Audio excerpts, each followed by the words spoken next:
Okay, well, it's clearly Oscar season. Is it January already? It feels like it's January. Is it January? I feel like Rules Don't Apply was so long that it is January now, and we just went to go see Incarnate, and Brian must be busy looking for me. Actually, it makes sense that you're here at Incarnate, because Brian was at Voiceless, the religious movie. Like, we gotta switch. We're gonna switcheroo. We're getting ready for 2017. We're mixing it the fuck up. Yeah. We're just sending Brian to kids' movies from now on. Brian and Allison are at the kids' movies now. No, let's make it really interesting. Let's send Allison and Jared to kids' movies together. That would be pretty good. Jared likes all of them. Allison's pissed. Because Jared says something every episode. Or maybe likes Smurfs 3, which admittedly does look like the better of the three. But, so Incarnate is a piece of shit that's playing in theaters right now. Was a stunning hot mess. This movie is... I know I use this term a lot. This movie's frustratingly bad because it seems like it should be good trash. Yeah. And it's not. No, it could have been really fun trash. Yeah. If you had told me that there was an exorcism movie in theaters starring Aaron Eckhart that's like an exorcism movie version of The Cell, but for some reason feels like it's maybe in the same universe as The Replacement Killers... I would... With some stuff taken from Inception. Yeah, with a little Inception thrown in there. And some Ironsides. And Ironside. And if you also told me that it is actually a failed pilot of a TV series, which is kind of what this feels like. Yeah. I would be like, that sounds like some good garbage. Like that donut that's on top of the garbage that's still technically edible. No, that's garbage, Brad. No, it's garbage, but... You don't eat the garbage. It's garbage that is still fresh enough it won't make you sick, and I maybe won't regret it afterwards.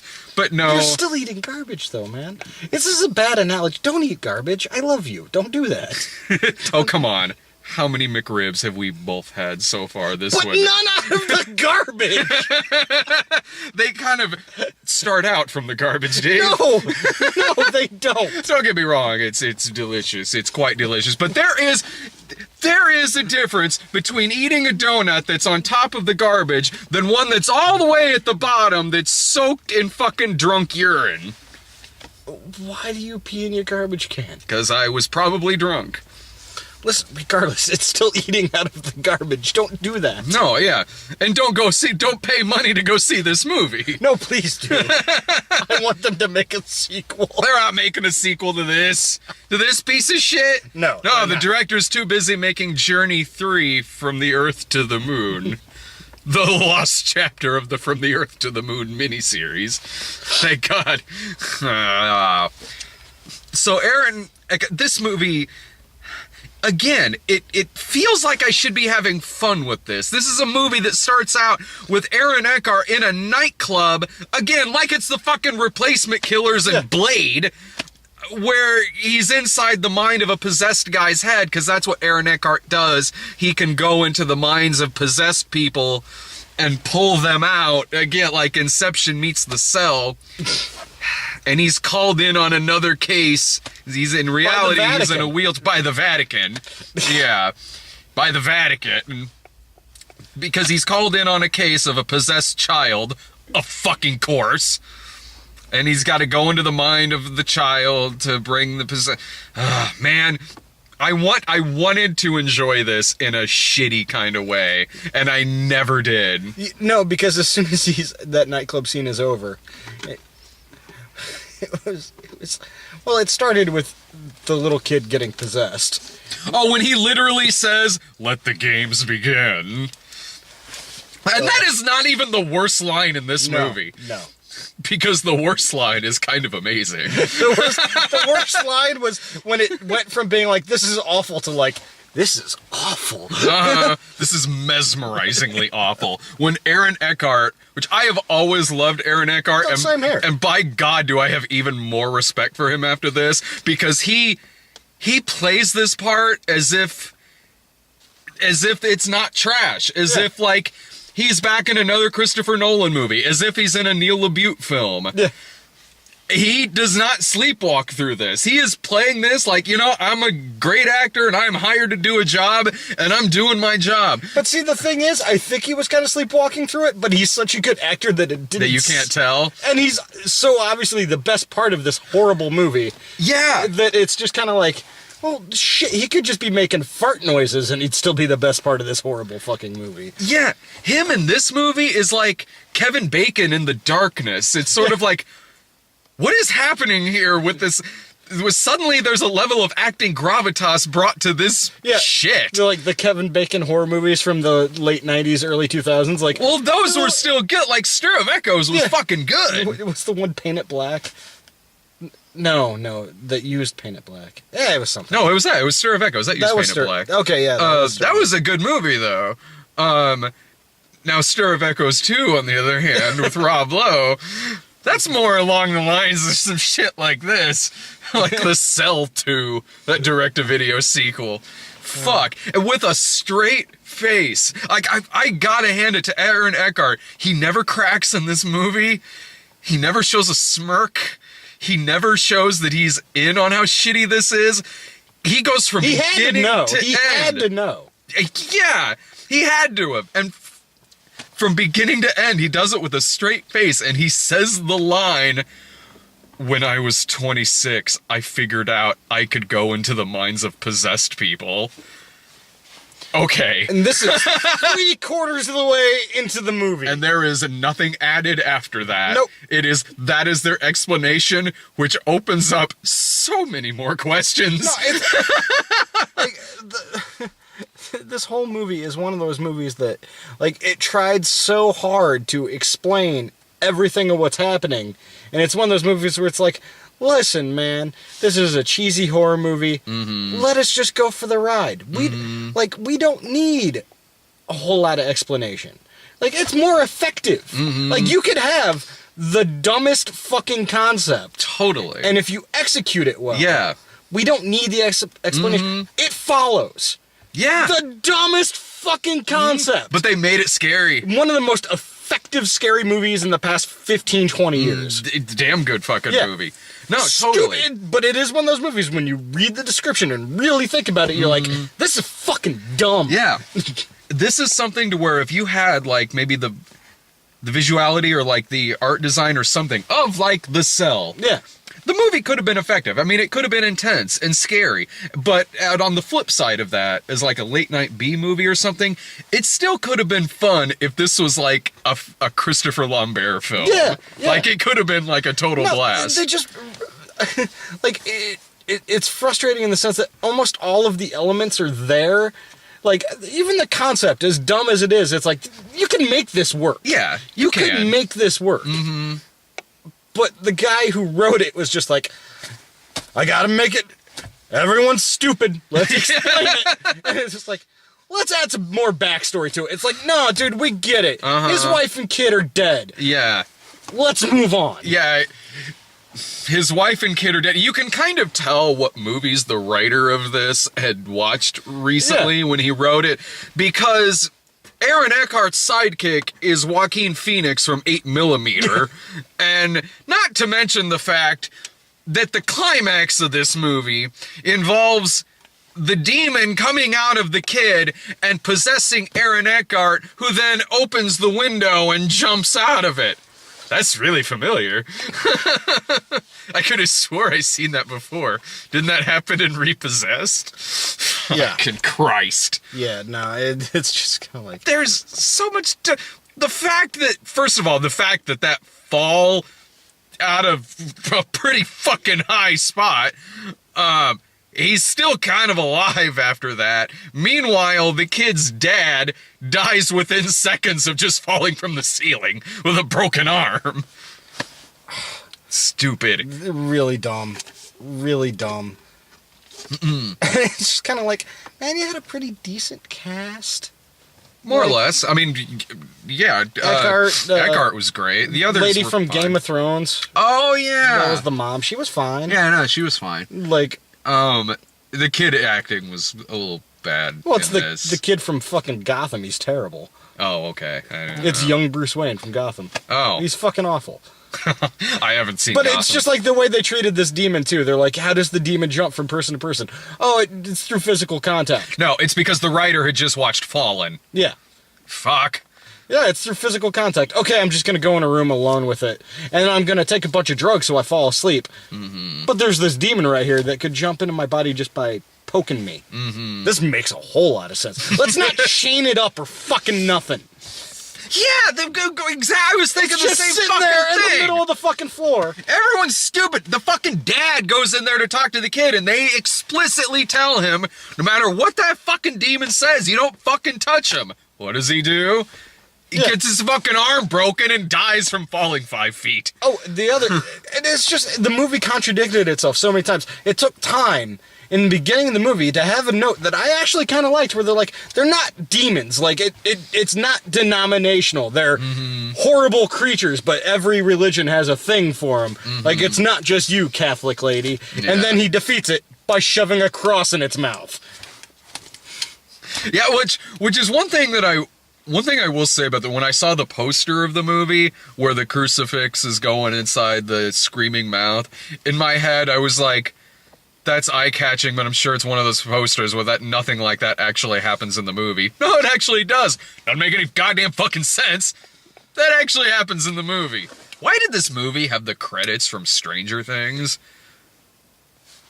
Because Stranger Things was popular. Another thing that the people who made this movie just watched. God, I can't.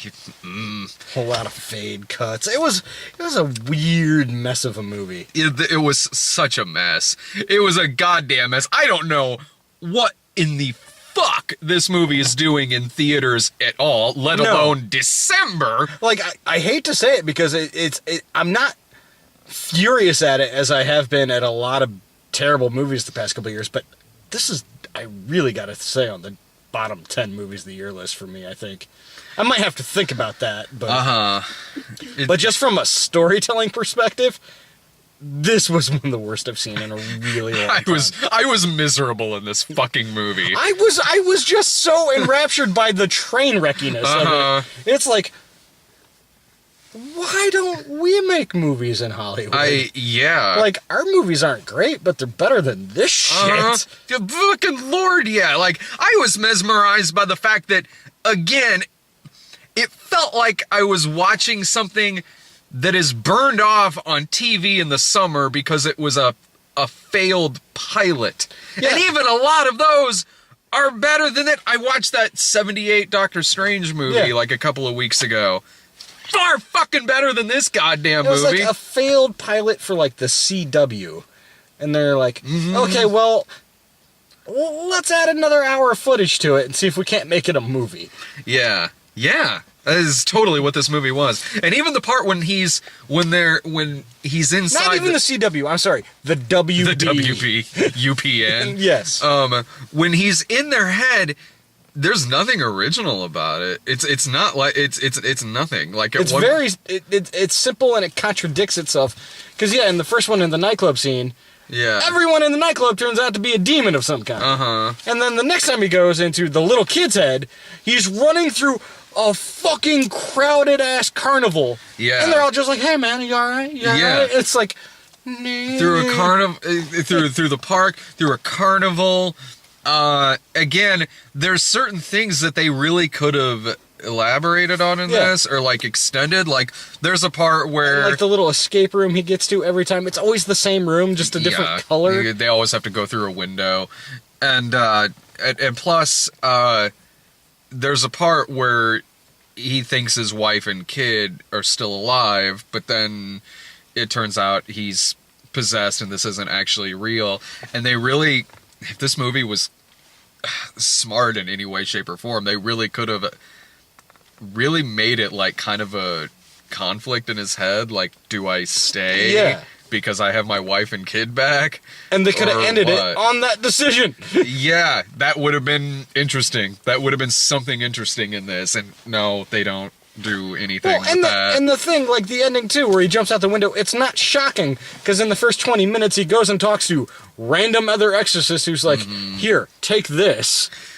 And use it to kill yourself. Use it to buy yourself 10 seconds to kill yourself. And by the way, because I'm an asshole, I counted at the end when he took it. It took him 35 seconds to kill himself. Because you know what? He's handicapped, and he crawled across a floor to get to a window. It did not take him 10 seconds. Well, that reminds me, too, did they say something in this movie about, like, all of this has to be done, like, in 2 hours or something like that? 8 minutes. Oh, okay. 8 minutes. I got you. And it's one of those things, like, if you're going to set up that rule in a movie, I hate it when you don't stick to that rule. Yeah. Like, if you say something has 8 minutes, and then in my opinion, unless you're cutting back and forth to other things, yeah, you have 8 minutes. You have 8 minutes to do this scene. Exactly. And if it takes a second longer, then you failed as a filmmaker. Like, honestly, that's my opinion. Yeah, or you failed as an editor. There's exceptions to every fucking rule. Sure. Yeah, if it's a parody, like, or not even a parody. I mean, if it's if you're doing slow-mo or you're doing something else, yes, you can bend those rules. Or if it's good enough that you can ignore it. Like Goldfinger. Yeah. Like at the end with the bomb going off in Fort Knox. Yeah. And like, that was ridiculous. But yeah. But that's a great fucking movie. But if you give yourself a timeline, stick to the fucking timeline. And it drives me nuts that... No, I agree. It is one of those things that'll instantly take you out of a movie. I can't say okay, it's going to take a half hour of screen time. Yeah. I mean, I can't say I necessarily noticed it in this movie, but I was busy just wanting this shit to be done. Yeah. I had had enough of this fucking movie 20 minutes into it. This movie, it was just like, he had these two assistants with two different characters, and neither of them got fleshed out at all. Lord, no. But the girl one, I thought, was just completely unnecessary. Oh, you could have made that just one character. Exactly. You could have totally made that one character. And then the representative from the Vatican is, for some reason, a beautiful woman. Like, let's be honest, if you work for the Vatican, you're either a security guard, a nun, or a priest. And that's fucking it. That's fucking it. Even their lawyers are fucking priests. You don't have a woman in a tight business suit as your fucking representative. Which goes along to this feeling like a fucking CBS procedural. Exactly. Especially with, again, the like tattooed sidekick shit like it's fucking NCIS. He works with computers, give him tattoos that make no sense. Give him a metal shirt. I don't I don't recommend this at all. I don't even recommend this as like a Netflix watch or anything.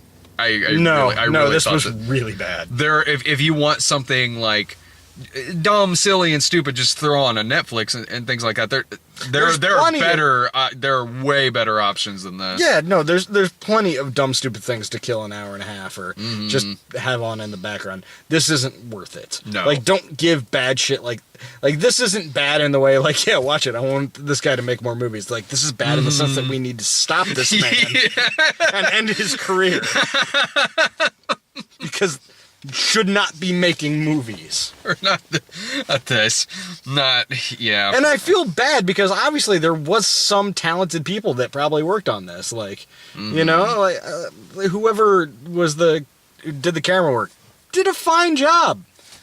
It wasn't outstanding by any means, but it was fine. It certainly looked like something you would have seen in the 1990s. Oh, yeah. In the late 1990s. But not even because I love some great like late 90s trash. Like I totally do. I could watch The Replacement Killers any fucking time.